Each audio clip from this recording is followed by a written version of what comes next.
Hello and welcome to this quick tutorial. In this video, we'll walk you through how to find and use our 3D interactive tours through our website. First, let's go to the New Home Finder tab and then select Neighborhoods. When you find this page, find the desired neighborhood you wish to look through. In this example, we use Ashford Preserve, located in Coopersburg, Pennsylvania.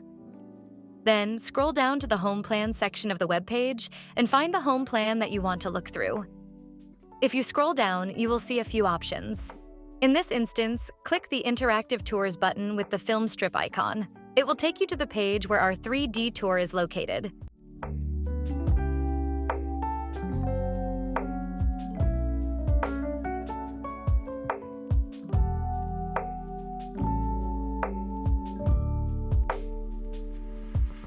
For simple controls, use your mouse to click the circles located on the floor. This will jump from point to point, allowing you to walk through the house virtually.